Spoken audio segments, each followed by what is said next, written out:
Hello friends, अगर आप रोज Google पे, फोन पे, पेटीएम या भीम से यूपीआई पेमेंट करते हैं तो ये खबर आपके लिए बहुत जरूरी है। सोशल मीडिया पर दावा किया जा रहा है कि अब हर यूपीआई ट्रांजैक्शन पर चार्ज देना पड़ेगा क्योंकि लोकसभा में बिल पास हो गया है। लेकिन क्या सच में अगर हर पेमेंट पर पैसा कटेगा या फिर आधी अधूरी जानकारी वायरल हो रही है? आइए 5 मिनट में पूरी सच्चाई समझ लेते हैं।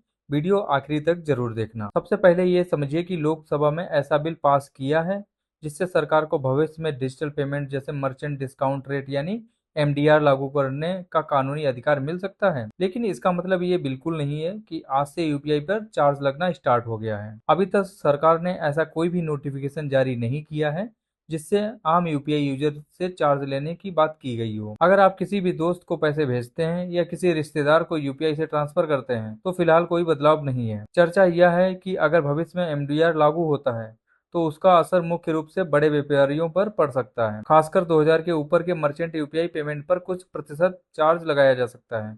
ये चार्ज ग्राहक नहीं बल्कि व्यापारी देगा। हालांकि अभी तक सरकार ने इसे लागू नहीं किया है। इंडियन फाइनेंस मिनिस्टर ने भी कहा है कि आम उपभोक्ताओं से यूपीआई इस्तेमाल का कोई चार्ज नहीं लिया जाएगा, इसलिए अभी घबराने की बिल्कुल भी जरूरत नहीं है। इस बिल का मतलब सिर्फ इतना है कि सरकार के पास भविष्य में नियम बनाने की कानून व्यवस्था होगी, लेकिन कब लागू होगा, कितना चार्ज होगा और किन पर लागू होगा, इन सभी बातों का फैसला अलग से नोटिफिकेशन जारी होने के बाद ही होगा। इस समय सोशल मीडिया पर चल रही कई पोस्टों को भ्रमित कर रही हैं, इसलिए किसी भी वायरल पोस्ट पर भरोसा करने से पहले आधिकारिक जानकारी जरूर देखें। अभी आम यूपीआई यूजर के लिए कोई नया ट्रांजैक्शन चार्ज लागू नहीं हुआ है। अगर भविष्य में सरकार कोई नया नियम लाती है तो हम सबसे पहले आपको उसकी पूरी और सही जानकारी देंगे। अगर आपको ऐसी फैक्ट अपडेट पसंद आती है तो वीडियो को लाइक करें, चैनल को सब्सक्राइब करें। क्या आपको लगता है यूपीआई फ्री रहना चाहिए या बड़े व्यापारियों से चार्ज लेना सही फैसला है? कमेंट करके जरूर बताना।